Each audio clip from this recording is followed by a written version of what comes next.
Je poursuis donc l'homme des grands départs de Thibaut Biscara. Nous sommes toujours à Montréal, le 18 avril 2022. Je suis toujours Bruno Lalonde. Et je suis aux abords du parc Frédéric Bach. Et à la lisière de ce parc se trouve la Tohu, le siège social et les bureaux administratifs du Cirque du Soleil, qui jouxte le centre d'enfouissement des déchets, si vous préférez. Est-ce assez singulier que la société du spectacle, du divertissement totalitaire,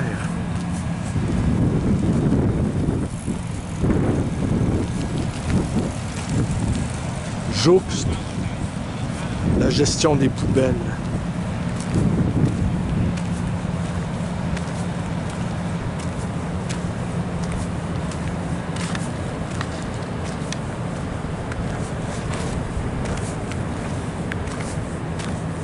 Il me faut maintenant parler de la poésie de Thibaut Biscara, l'homme des grands départs. C'est le propre de la poésie importante que de faire de nous, les lecteurs, des poètes.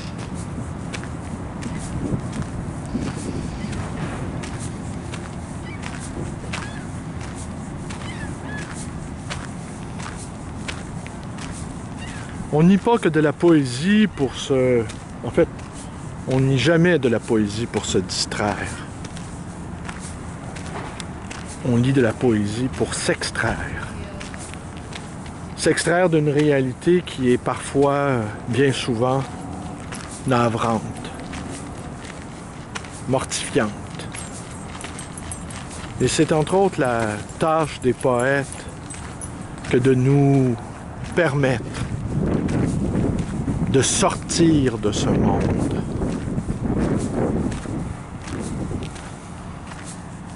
Disparaître pour mieux réapparaître autrement, sous une autre forme.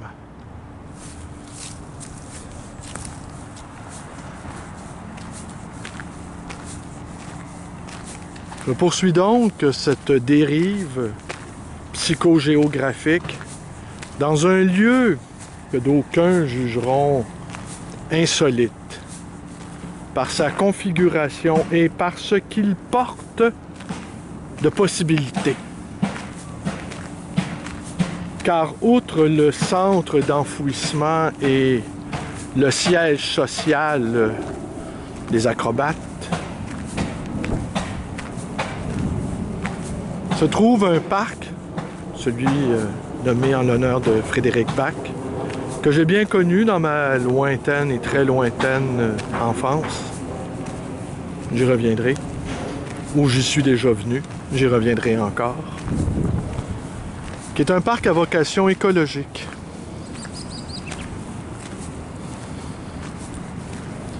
Ici, c'était ce qu'on appelait la carrière Miron, qui était en fait l'immense dépotoir de l'île de Montréal. On y retrouve quelques traces ici. Je vais faire un plan peut-être. Vais-y parvenir.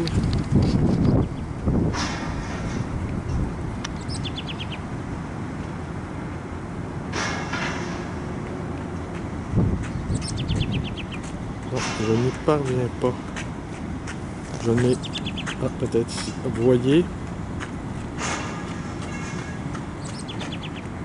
Ces sphères. Ce sont des sphères qui puisent à même le sol le gaz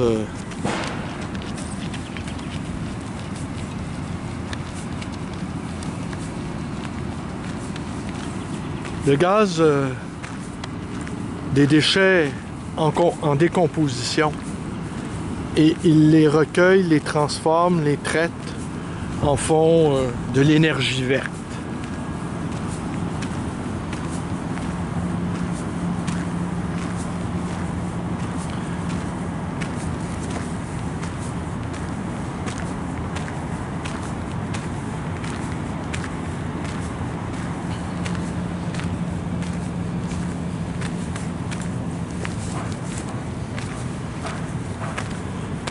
La poésie de Thibaut Biscara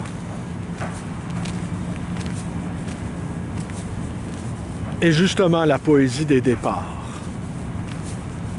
Cette étrange expression de nouveau départ qu'on entend parfois.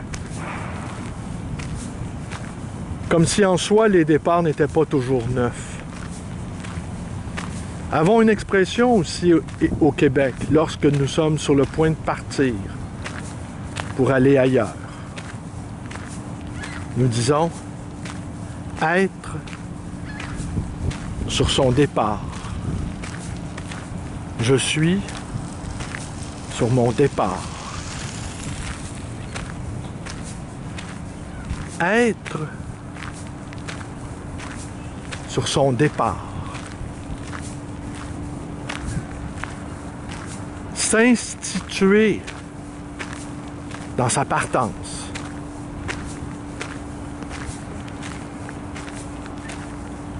Assurément, nous sommes des exilés sur cette terre. Et on aimerait croire que cet exil ne sera pas sans fin.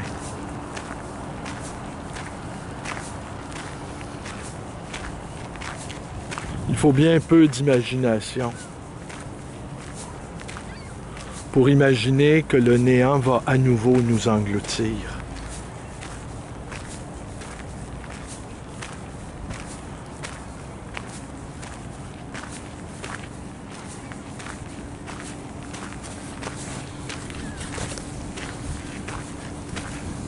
La poésie de Thibaut Biscara rejoint celle des prophètes et des voyants. J'ai dit tout à l'heure, lors de la première séquence,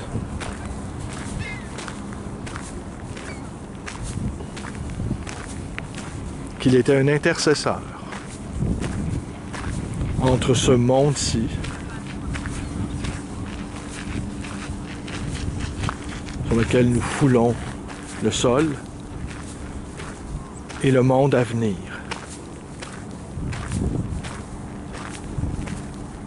Le monde à venir qui promet de multiples splendeurs, qui promet une paix sans faille.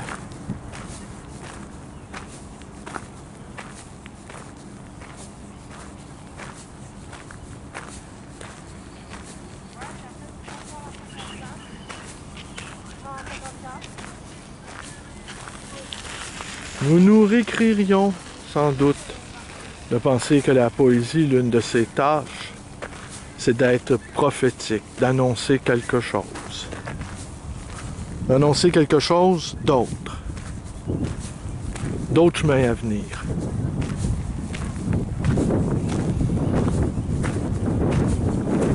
Tous ces gens qui font du sport. Tous ces cyclistes avec des casques.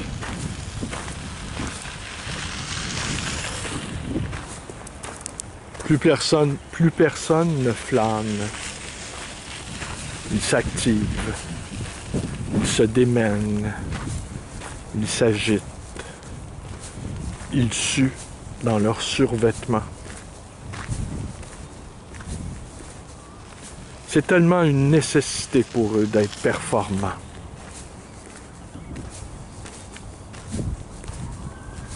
À eux seuls, ce sont de mini-États.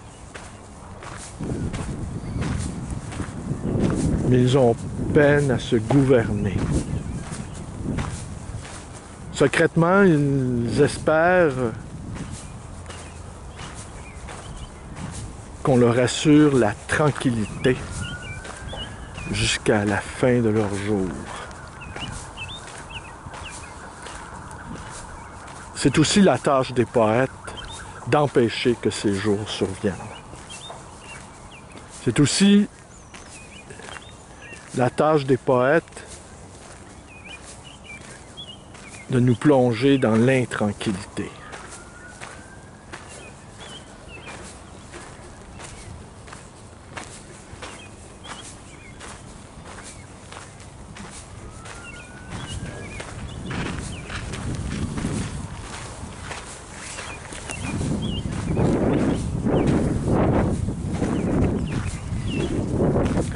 J'ai dit ailleurs, dans une vidéo commise il y a 2 jours, qu'il nous faudrait lire dans les lieux les plus étranges qui soient.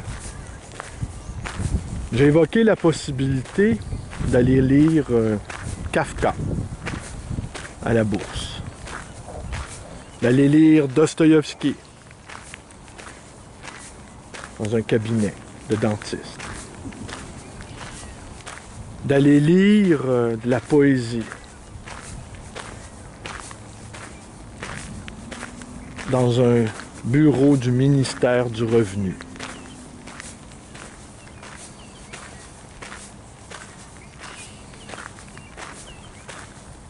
Partout, les lecteurs, les lectrices doivent se manifester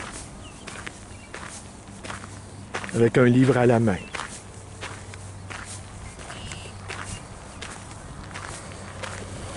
Non, sans esbrouf, sans se faire remarquer, simplement, plonger dans sa lecture. Peut-être les lèvres qui remuent à peine.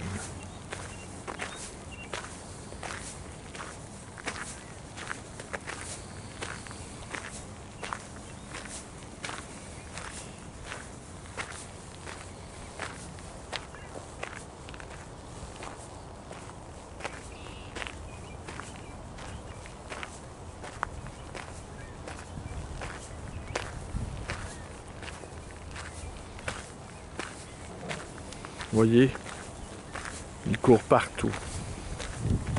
Ils courent sans relâche.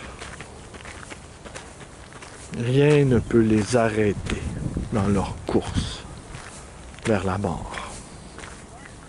Ils y vont en bicyclette, ils y vont en haletant.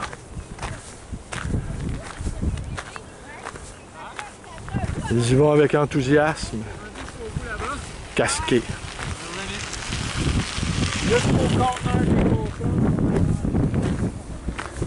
On compte en 2.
Est-il une parole qui sauve? Mon chant m'absout. Parfois me soustrait au monde.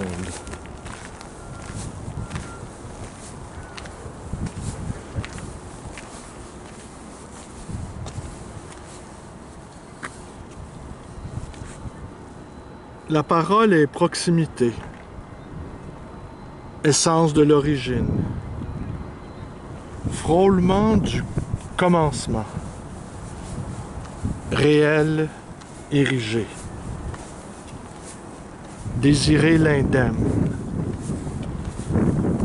hâter le feu qui résonne dans la gorge.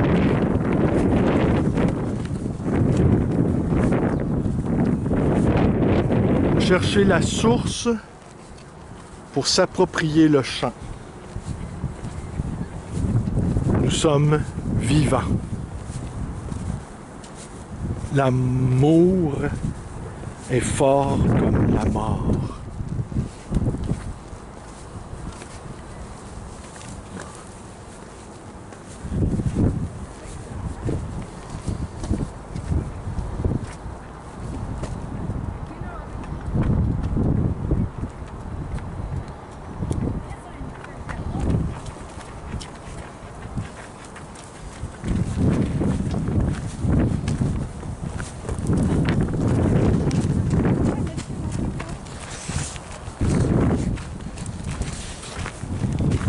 Une main étire mes nerfs, fouille dans mes veines.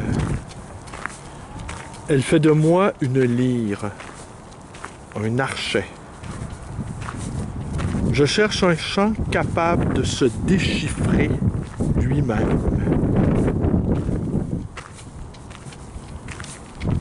Je cherche un lieu, au loin, à la fin de l'Exode. Des demeures nous sont lointaines. Nous peinons à les rejoindre. Il nous faudrait, à l'instant, les saisir. La harpe tisserait sa toile, transparente et sonore, splendide.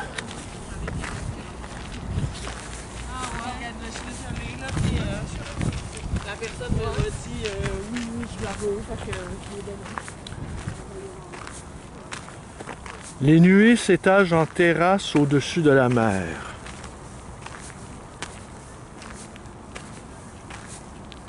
Où est le Dieu au bleu d'orage et de foudre?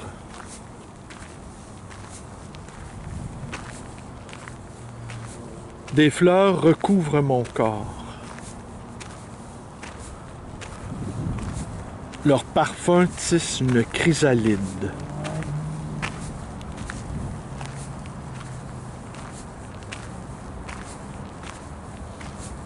Le poème va éclore.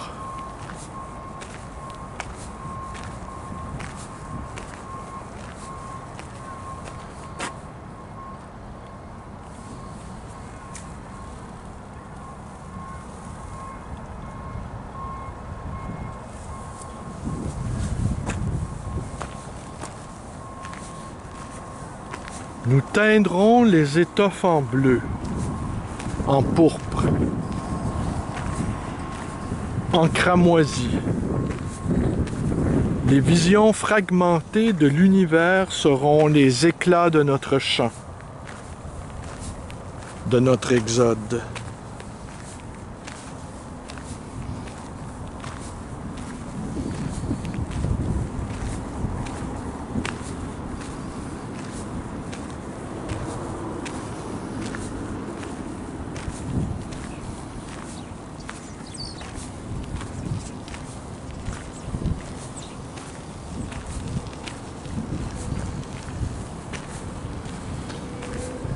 Le verbe résonne de monde à monde. Il s'incarne pour indiquer ses voies. Tout est, peut-être, dans la main de Dieu.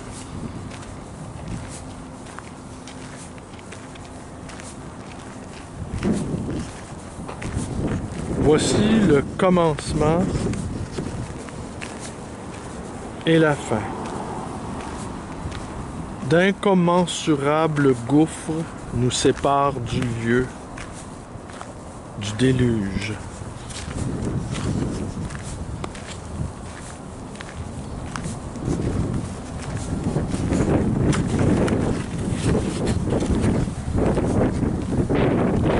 Demeurons dans la parole.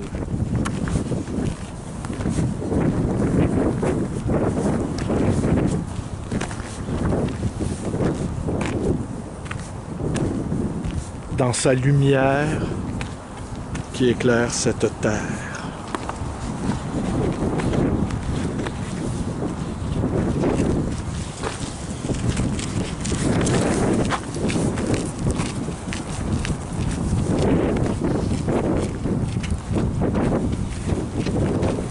Pause. Le vent fait bondir hors de ses gonds les pages du recueil de poésie de Thibaut.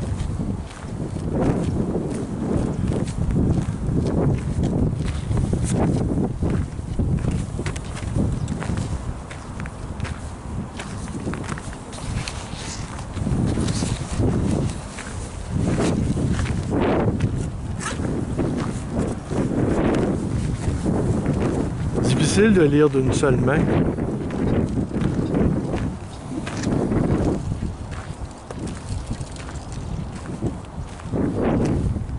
Pourtant, certains lecteurs s'y sont exercés avec beaucoup d'habileté.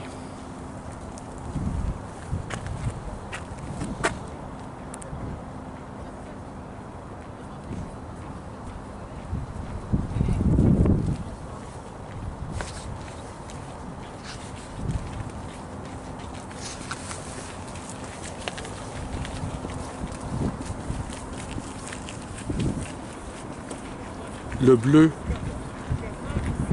la pourpre et les parfums odorifants s'adjoignent au chant. Dans la nuée résonne la voix de l'ancien Dieu. La mort nous guérit de l'immortalité. Elle nous ramène à la terre, à la glaise, au chemin.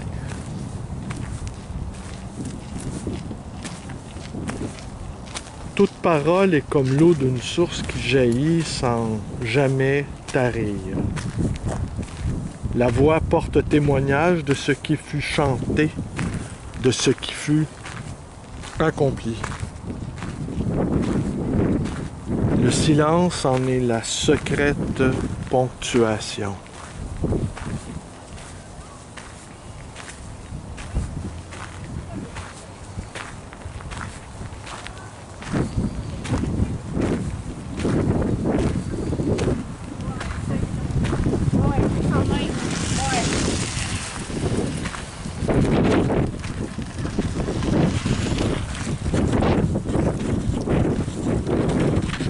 Ils ne savent jamais s'arrêter.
Un homme écrivit avec le doigt sur la terre. Le mystère demeure. La parole nous mène au point suprême. De là convergent tous les champs. Je vois un autel.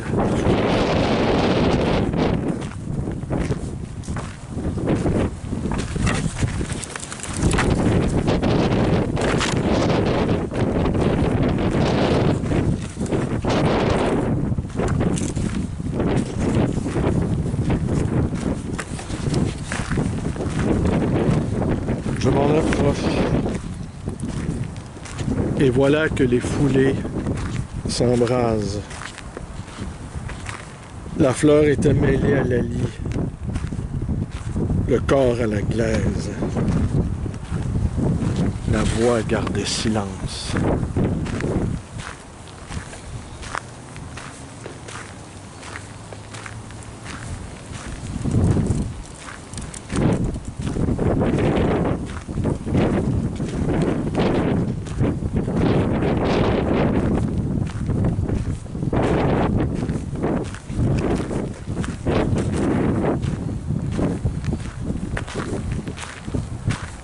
Je vois que la batterie est en train de se vider inexorablement. Sans doute c'est ici que la vidéo va s'arrêter.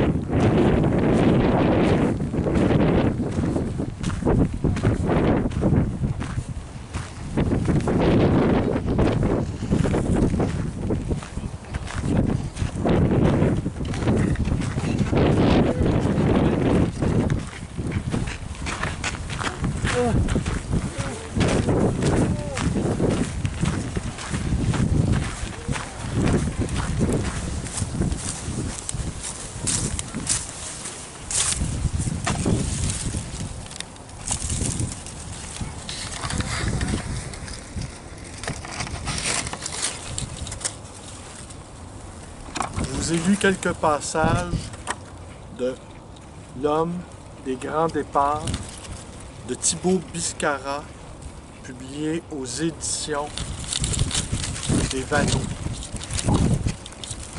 On dit à demain.